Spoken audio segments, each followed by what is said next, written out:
করেছে চোরের দোষ নাই, গৃহস্থের দোষ। চোরায় চুরি করতে ঢুকছে, দেওয়াল বইনা এক চোরায় মারা গেল, আর এক চোরায় আদালতে মামলা দিছে বাড়িওয়ালার ফাঁসি চাই। কেন আমার সাথের চোরা মরলো কেন, দেওয়াল নরম করলো কেন? মহামান্য আদালত এমন মগা, মামলা আমলে নিয়ে ডাকছে বাড়িওয়ালারে, ডাইকা কয় তোর ফাঁসি হবে। কেন স্যার? কয় দুই চোরায় চুরি করতে ঢুকছে, এক চোরায় তোর দেওয়াল পরে মারা গেল, তুই দেওয়াল নরম করে উঠাইলি কেন? বাড়িওয়ালা কয় স্যার মাফ করবেন, আমার কোনো দোষ নাই, এই দেওয়াল আমি উঠাই না, রাজমিস্ত্রি উঠিয়েছে। মহামান্য আদালত কয় তুমিও খালাস। কই রাজমিস্ত্রির ডাক। স্যার বলে স্যার নাই, এক্ষুনি ফাঁসি। বলে কেন? কথা শুনেন, কি সমস্যা? বলে দেওয়াল নরম করে উঠাইলি কেন? বলে দেওয়াল উঠাইছি আমি, তবে নরম আমার কারণে হয় নাই, যেই যোগালি আমার এই সিমেন্ট মিলাই দিছে, পানি বেশি দিছে, নরম হয়ে গেছে, আমার কোনো দোষ নাই। মহামান্য আদালতকে তোরও মাফ করে দিলাম। ধর যোগালি কই, এই তুই পানি নরম করে বালু দিলি কেন?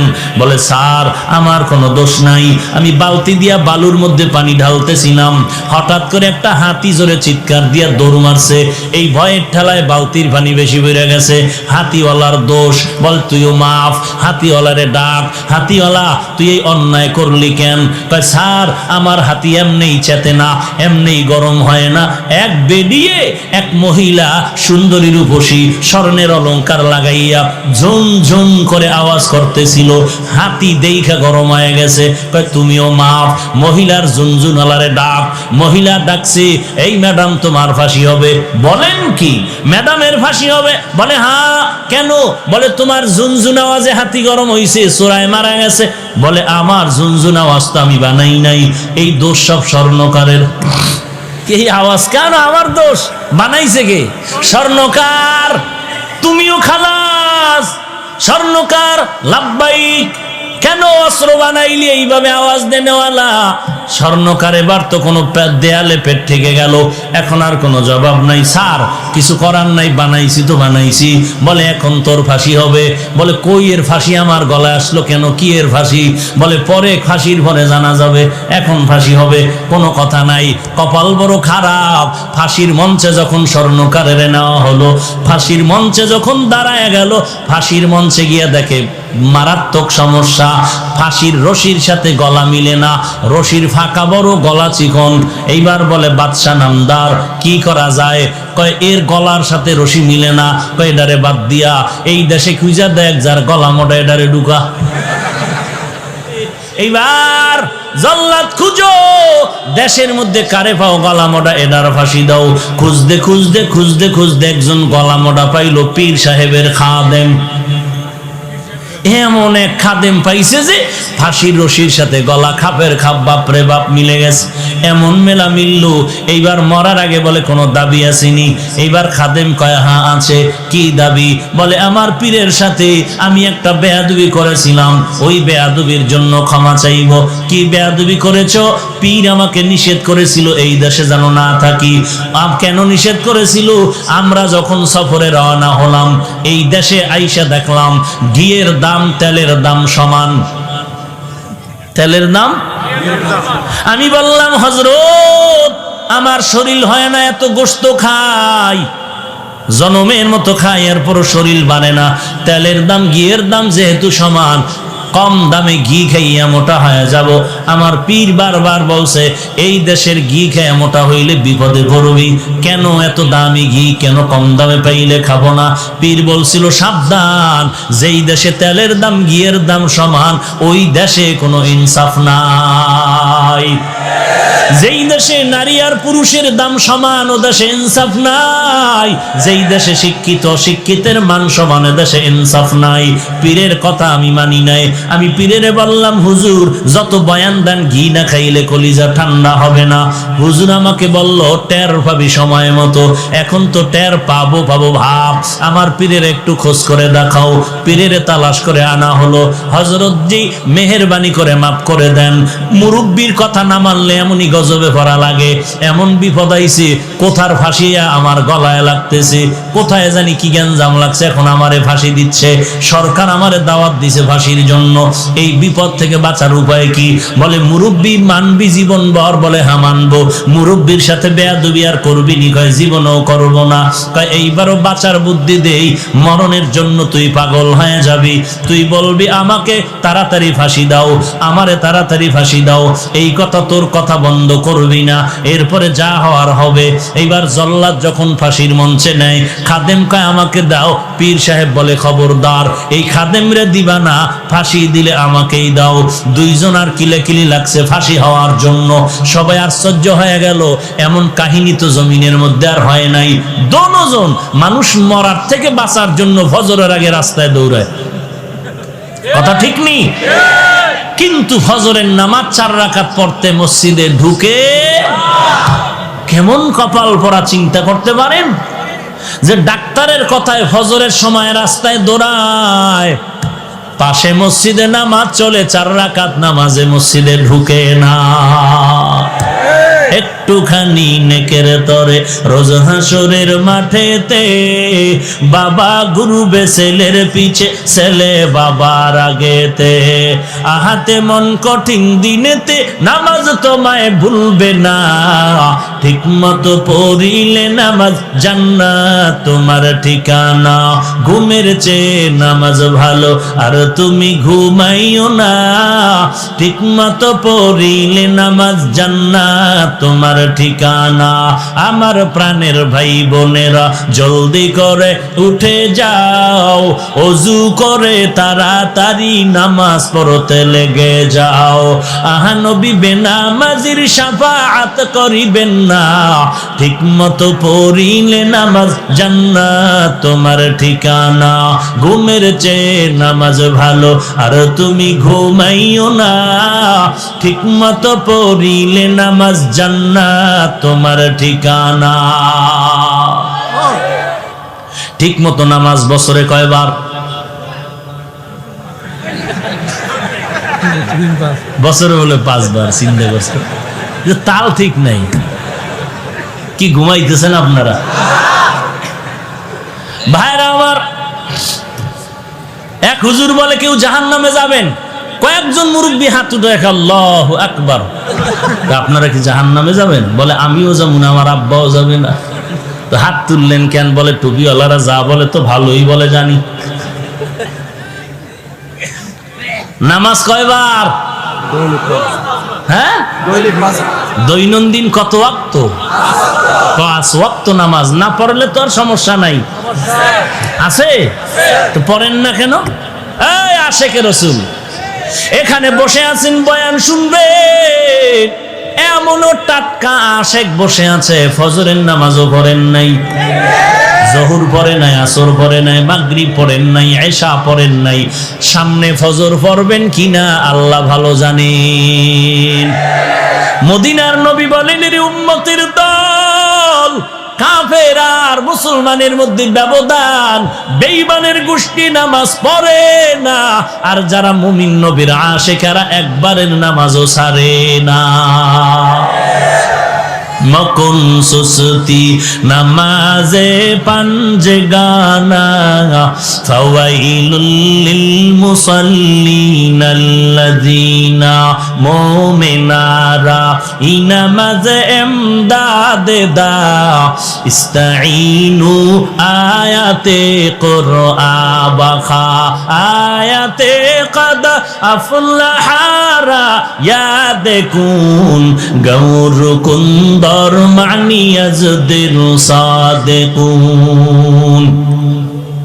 পীরও মরার জন্য রেডি, খাদেমও। বাদশার কানে খবর গেল, স্যার এমন কাহিনী, পীরেও মরতে চায়, মুরিদেও মরতে চায়। বাদশা কয়ে আজীব কারবার, আমি দেখতে আসতেছি। সামনে বাদশা হাজির হয়ে গেল। কিও আপনারা দুজন মরতে চান, কারণ কি? পীর সাহেব বলে, বাদশা আপনি জানেন না? হেকমতি জবাব দিলেন, এই মুহূর্তে যদি ফাঁসি হয় বিনা হিসাবে জান্নাত পাবে। বাদশা কয়, তো জীবনে আকাম কম করলাম না, জীবনে আকাম তো কম করি না, এই মরণ যদি বিনা হিসাবে জান্নাত পাওয়া যায়, সব জল্লাদদের ডাক দিয়ে কয় পীরেরও বাইন্দা অন্য জায়গায় নিয়ে যা, মুরিদেরও নিয়ে যা, তাড়াতাড়ি দেরি করিস না, গলায় ফাঁসি আমার দিয়ে দে। দেখছেন নি কই চোরার চুরির বিচারায় ঢুকলো। হায় হায়, সেই হাকিমুল উম্মত বলেন, ওই ঘটনা দিয়েই বললাম, ও বাঙালি মুসলমান, জিকিরের বিরুদ্ধে যারা কথা কয় তাদের দোষ নাই, যারা জিকিরের পক্ষ হইয়া সমাধান দেয় তাদের দোষ দেয়। পর্দার বিরুদ্ধে যারা কথা বলে তাদের দোষ নাই, পর্দার পক্ষ হইয়া মদিনার নবীর মোহাব্বতে যারা সমাধান দেয় তাদের গালি দেয়। আছে না নাই? এই জন্য বললাম চোরের দোষ নাই, যে চোরের দোষ, চোরকে চুরির মাল ধরায় দেয় তার দোষ হয়ে যায়। এর নবীর উম্মতের দল, এর একমাত্র কারণ জাহান্নামের ভয় নাই, তাকওয়াওয়ালা কোনো মুরব্বি নাই। সামনে যাব। আলিফ লাম মিম। প্রশ্ন ছিল অর্থবিহীন অক্ষর কেন আল্লাহ দিলেন? তার এক নাম্বার জবাব হলো বেঈমানের প্রশ্নের জবাব। বেঈমানেরা বলতো মুহাম্মদ কোরআন বানায় বানায় বলে আল্লাহর কালাম। আল্লাহ জবাব দিলেন, এ বেঈমানের দল, মুহাম্মদ যদি কোরআন বানাইতো আলিফ লাম মিমের অর্থ জানতো। মুহাম্মদ যেহেতু অর্থ জানে না, প্রমাণ হলো এ কোরআন মুহাম্মদের বানানো না, কার কালাম? বাল হুয়া কুরআনুম মাজিদুন ফি লাউহিম মাহফুজ। প্রশ্ন হলো অর্থবিহীন অক্ষর কেন দিলেন আমার আল্লাহ? তার দুই নাম্বার জবাব, মুমিনের ঈমান পরীক্ষা করার জন্য আল্লাহ দিলেন। এই মুমিনের দল, আল্লাহর কোরআনের অর্থ বুঝলে মানবি নাকি না বুঝলেও মানবি? যারা বলবে আল্লাহর কোরআনের অর্থ জানলে মানি, না জানলে মানি না, 22 হাত পাগড়ি লাগাইলো তা যাবে ঈমান। আর যারা বলবে আল্লাহর কোরআন বুঝলেও মানি, না বুঝলেও মানি, তারা গরিব হলেও পাক্কা ঈমানদার। এরে বন্দা, বলো বলো বলো, ঈমানওয়ালারা মুহাব্বতে বলো, চিন্তা করে বলো, আল্লাহর কোরআন বুঝলে মানবা নাকি না বুঝলেও মানবা? কি বুঝলে মানবেন না বুঝলে মানবেন না? না বুঝলেও মানবেন সবাই? বেয়াদবি মাপ চাই, যদি হাত দেখতে চাই দেখাবেন? বাস হাত নামান। সবাই মানেন না? অর্থ না বুঝলেও মানেন? তাহলে তাদের ফতোয়ার কি জবাব দিবেন? ফতোয়ার যারা বলছে অর্থ না জেনে পড়লে লাভ নাই, আপনারা এই খবর জানেন না? হ্যাঁ, আরে ভাই, এক বয়ান 1 2 3 অন 2 থেকে একেবারে 20টা পর্ব আকারে এরকম বক্তব্য বের হচ্ছে ইউটিউবের মধ্যে। অন পর্ব, দ্বিতীয় পর্ব, তৃতীয় পর্ব, পঞ্চম পর্ব, চতুর্থ পর্ব। পুরা পর্বের বিষয় হলো অর্থ না জেনে কোরআন পড়লে লাভ নাই। এইটা বুঝাইছে শুধু পর্ব আকারে বক্তব্য দিয়ে। আর আপনারা বলেন কোরআন শরীফের অর্থ না জেনে আমরা মানতে রাজি, আর তারা পর্ব আকারে বক্তব্য দিতেছেন অর্থ না যাই না পড়লে লাভ নাই। এখন তাদের ফতোয়া মানবেন? কথা বলেন। এখন যদি আপনি বলেন যে আমি তার বিরুদ্ধে বললাম, কেন তার বিরুদ্ধে বললাম? হ্যাঁ, কোরআনের ইজ্জত রক্ষার্থে উম্মতকে জাহান্নাম থেকে বাঁচাইতে যা বলার তা বলতে হবে। যদি কারো স্বার্থে আঘাত লাগে সেজন্য কিছু করার নেই। বুঝাইতে পারলাম? তাহলে কোরআনের অর্থ না জেনে পড়লে লাভ আছে না নাই? এবার শুনেন মদিনার নবীর কথা। قال النبي صلى الله عليه وآله وسلم من قرأ حرفا من كتاب الله فله حسنة والحسنة بعشر أمثالها। নবী বলেন আল্লাহর কোরআনের একটা অক্ষর পড়লে সাথে সাথে একটা হাসানা পাইবা। একটা হাসানার পরিমাণ 10টা নেক হয় না? নবী বলেন লা আকুলু আলিফ লাম মিম হরফুন ওয়ালাকিন আলিফুন হরফুন ওয়া লামুন হরফুন ওয়া মিমুন হরফুন। আমি নবী বলি না আলিফ লাম মিম তিনটা মিলে একটা অক্ষর। আমি নবী না, আমি নবী বলি আলিফ আলাদা অক্ষর, লাম আলাদা অক্ষর, মিম আলাদা অক্ষর। যারা পড়বেন আলিফ লাম মিম সাথে সাথে 30টা নেক পেয়ে যাবেন। যারা বলে অর্থ না জেনে কোরআন পড়লে লাভ নাই, তাকে জিজ্ঞেস করেন আলিফ লাম মিমের অর্থ কি। নাম্বার 2, আজকে এশার নামাজ মাগরিবের নামাজ আপনারা পড়ছেন কিনা? পড়ছেন। ইমাম সাহেব সামনে গিয়ে কেরাত আসতে পারে না জোরে পড়ে? ইমাম সাহেব এমন একটা সূরা পড়ছে মুখস্থ, ওই অর্থ ইমাম সাহেব জানে না, আমরা মুক্তাদিরাও জানি না। বলে নামগো নামাজ হবে নি? কোরআন তেলাওয়াতের সওয়াব পাবনি? আসেন 3 নাম্বার, রমজান মাসে খতমে তারাবি পড়েননি? 12 বছরে একটা হাফেজে কোরআন ইমামতির মুসাল্লায় গিয়া ওই 27শে কদর পর্যন্ত দৈনন্দিন 1.5 পারা 1 পারা পড়ে কোরআন মুখস্থ পড়তেছেন। হাফেজ সাহেব অর্থ জানে না, আমরা মুক্তাদিরা তো আগের থেকেই জানি না। বলে নামগো তারাবির তেলাওয়াতের সওয়াব পাবো না, গুনাহ হবে? এবার বুঝেন এই কথাগুলো বলার দরকার নাই তো। এটি বললেই তো পর্বওয়ালার চান্দি গরম হবে। আমি তো আর পর্বওয়ালার দিকে তাকায় কথা বলবো না, আমি তো উম্মতের ঈমান বাঁচানোর জন্য বলবো।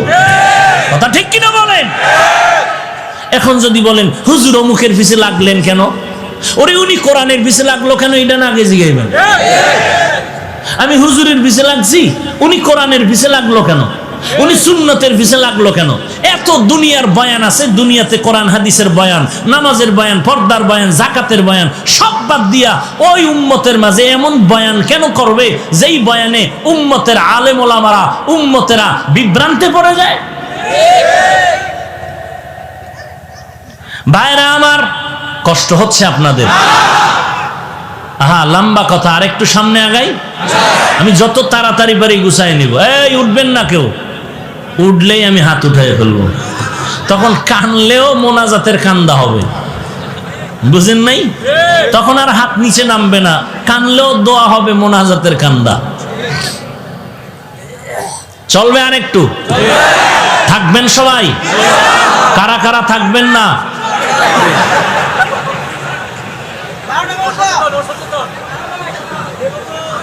আল্লাহ সবাইকে কবুল করেন। আরো জোরে বলেন হ্যাঁ। যুবক ঘুমাও, তোরা ঠিক হ, গোটা দেশ ঠিক। পৃথিবীতে আসছো কয়বার, যাবি কয়বার? মুনাফিকের মতো হয় মরিস না, হকের ঝান্ডা উঁচু করে মরতে হবে। কোন মুনাফিকি করবি? আমাদের কোন অন্ধভক্ত হওয়া যাইব না। আব্বারেও মানি, আমার পীরকে মানি কতক্ষণ? আল্লাহ এবং নবী মানবেন যতক্ষণ।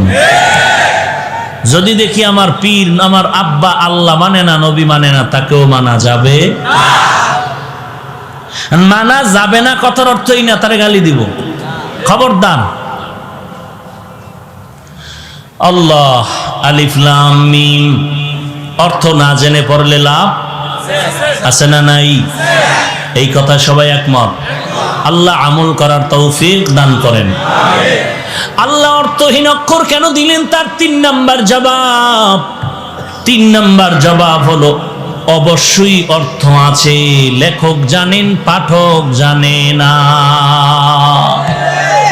ভিজিটিং কার্ড আছে না, কার্ডের মধ্যে একজনের নাম লেখলেন HMA রহমান, এখন আর একজনে তর্জমা করে H মানে হাজি সাহেব, M মানে মাওলানা।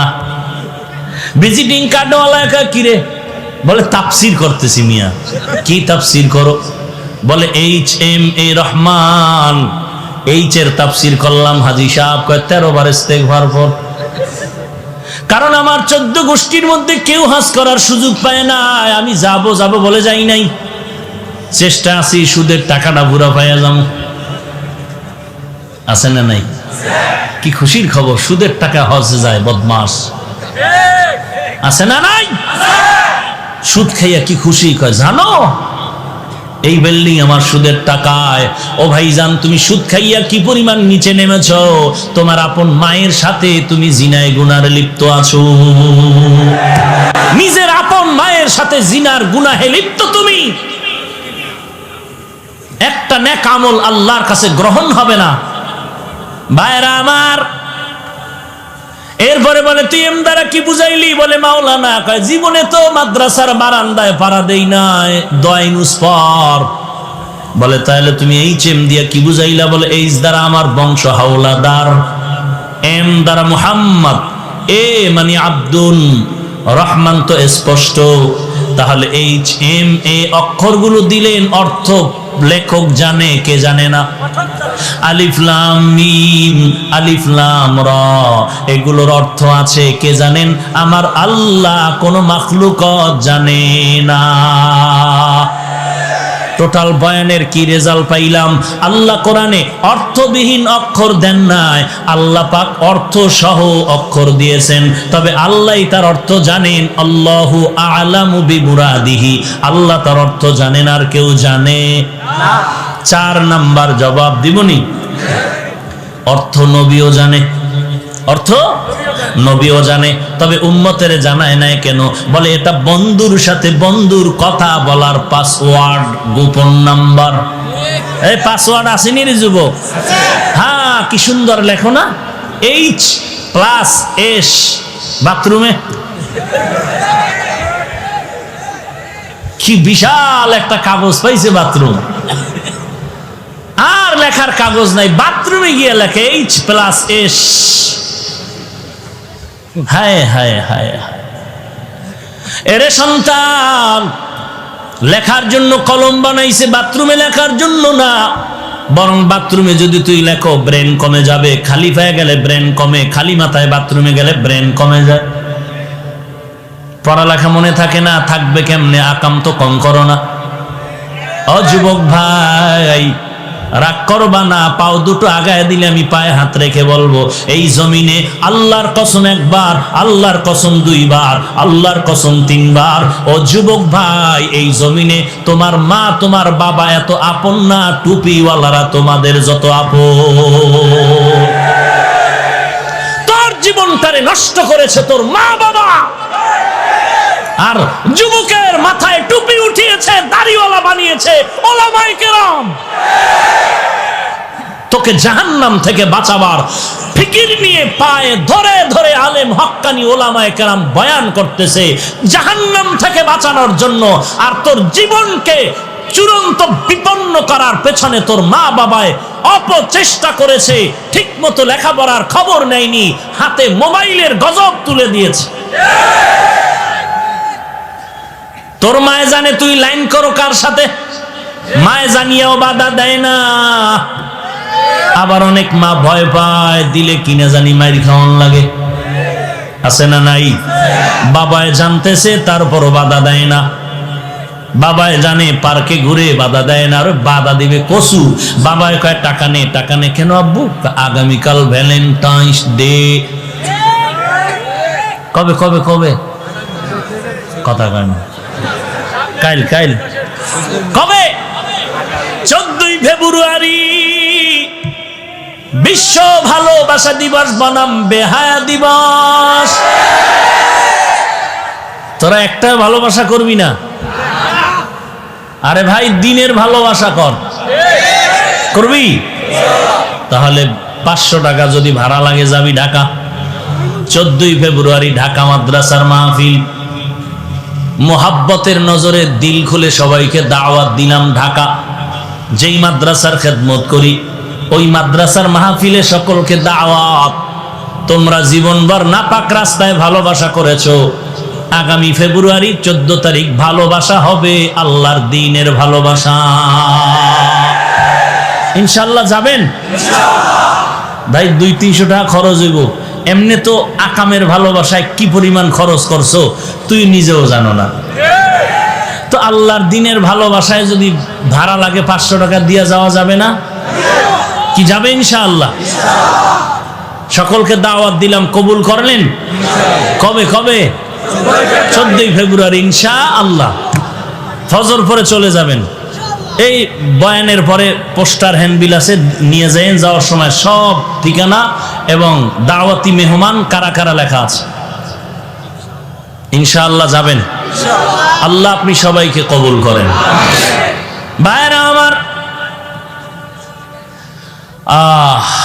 আলিফলাম আর সামনে আগাইলাম না, এই আলিফলাম সারলাম আর একটু যাই। জালিকাল কিতাব, যাব?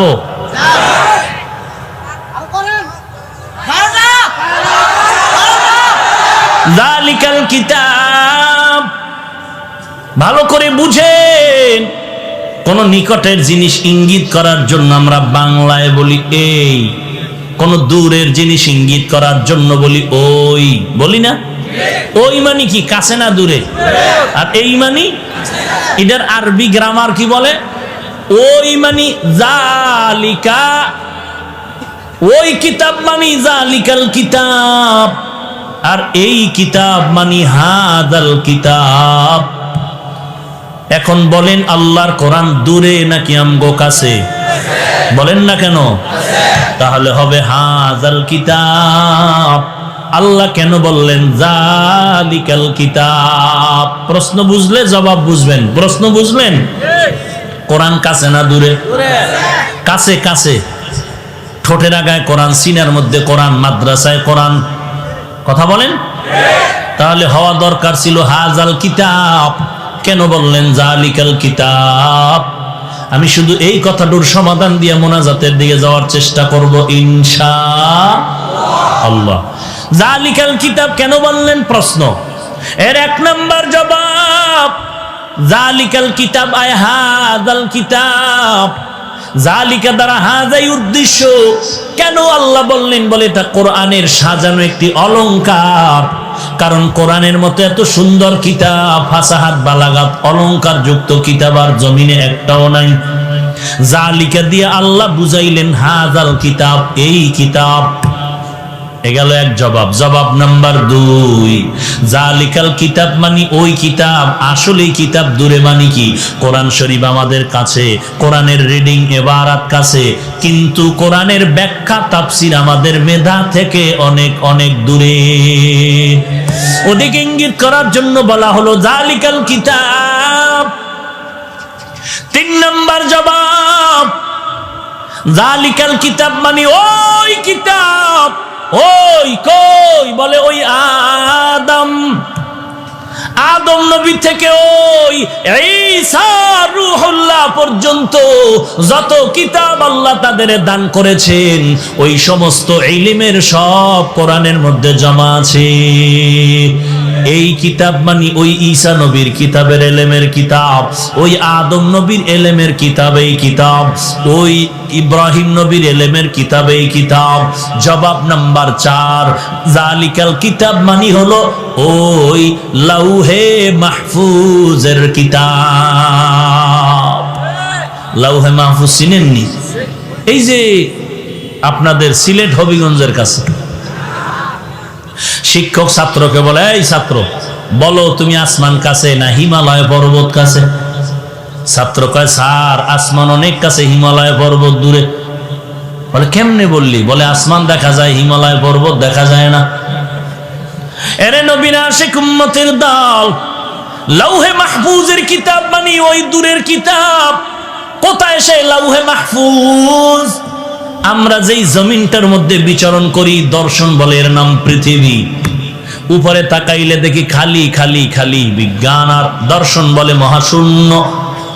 নবী বলেন আমি মেরাজের রাত্রে এগুলো অতিক্রম করে করে মাপ দিয়া দিলাম আল্লাহর পক্ষ থেকে। এই যে মহাশূন্য দেখতেছি, এই মহাশূন্যের দূরত্ব হলো 500 বছরের পথ। এর উপরে হলো প্রথম আসমান। আমরা যে দেখতে পাই আসমান কত দূর? কথা কয় না? 500 বছরের দূর। এই মহাশূন্যের মাঝখানে একটা স্তর আছে যেটাকে বলে মধ্যাকর্ষণ। কিছু জিনিস রেখে দিলে পরেও যায় না, উপরেও যায় না। দুনিয়ার বিজ্ঞানরা মাথা খাটাইয়া স্যাটেলাইট বানায় ওখানে রেডি করে রাখছে, আর ওই স্যাটেলাইটের মাধ্যমে জগতের খবর নিয়ে এরপরে সেন্টারের মধ্যে দেয়। আর আমরা ভয়েস অব আমেরিকার খবর স্যাটেলাইটের মাধ্যমে দুনিয়ার সব খবর জানতে পাই। নবী বলেন আমি বাইতুল্লাহ থেকে বাইতুল মাকদিসে গেলাম, ওখান থেকে আমার জন্য আল্লাহ লিফটের ব্যবস্থা করলেন। ওই লিফটে আমি প্রথম আসমানে গেলাম। 500 বছরের পথ পেরিয়ে গিয়ে দেখলাম প্রথম আসমানে 2টা দরওয়াজা জমরাদ ইয়াকুত পাথর দ্বারা বানানো, এবং প্রত্যেকটা দরওয়াজায় তালা লাগানো হলো নূরের তৈরি তালা। জিবরাইল আমিন বললেন দরজা খোল। ভেতর থেকে দারোয়ান বলল কে আপনি? বলে আনা জিবরাইল। ওমা মাআক, আপনার সাথে কে? বলে হুয়া মুহাম্মদ সাল্লাল্লাহু আলাইহি ওয়া আলিহি ওয়াসাল্লাম। বলে এখানে আসার কি অনুমতি আছে নাকি? বলে হ্যাঁ আছে। দরজা খুলে দাও। বলে তালার চাবি কই? বলে চাবি হলো বিসমিল্লাহির রাহমানির রহিম। কপাল খারাপ যে বিসমিল্লাহটাও ঠিক মতো পড়তে জানি না রে মুসলমান। যদি ঘুমের ঘরে 21 বার বিসমিল্লাহির রহমানির রহিম পড়ে ঘুমাও, আল্লাহ পাক রব্বুল আলামিন বিসমিল্লাহর বরকতে তোমার ঘর ফেরেশতা দিয়ে হেফাজত করবেন। আজে বাজে স্বপ্ন দেখবা না।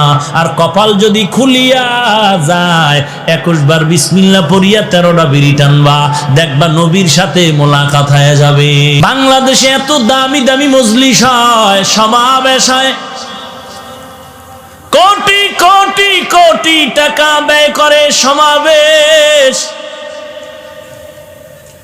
ভিআইপি বসার জায়গা, সামনে কত পুরস্কারের আয়োজন, ভিআইপি নাস্তার খানার আয়োজন। ওই সমস্ত দামি দামি মজলিসের এক বিন্দু কোনো সওয়াব নাই। আর আজকে মাধবপুর স্টেডিয়ামের মধ্যে বসার জায়গাটাও ভালো না, বিছানাটাও ভালো না, কিন্তু এই মজলিসটার এত দাম, বসার সাথে সাথে গুনাহ মাআফ। আয় বেরাদার, এই স্লোগান দিবেন না। আয় বেরাদার দূরে বাসা জিয়ারে বদ, ইয়ারে বদ বদ তোর বুয়াদ আজমারে বদ, মারে বদ তন হাতরা বর যা জানাত, ইয়ারে বদ বর জানে ইমানত জানাত, ইয়ারে বদ রদ তুরা সোয়ে জাহিম, ইয়ারে নেকু গিরে তায়াবি নাঈম। স্লোগান দিবেন সময় মতো। যেখানে দিন ও ঈমান রক্ষার জন্য ডাক আসবে সেখানে ঝাঁপিয়ে পড়তে হবে। কথা ঠিক না? তখন মুসলমানের একটা স্লোগান এমন পাওয়ার, ওই স্লোগানটা দিলেও কোনো অস্ত্র লাগবে না, বেঈমান পালাইতে বাধ্য হয়ে যাবে।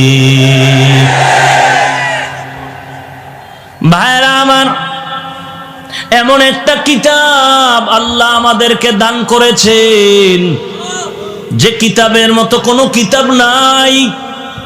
কেমন এক কিতাব!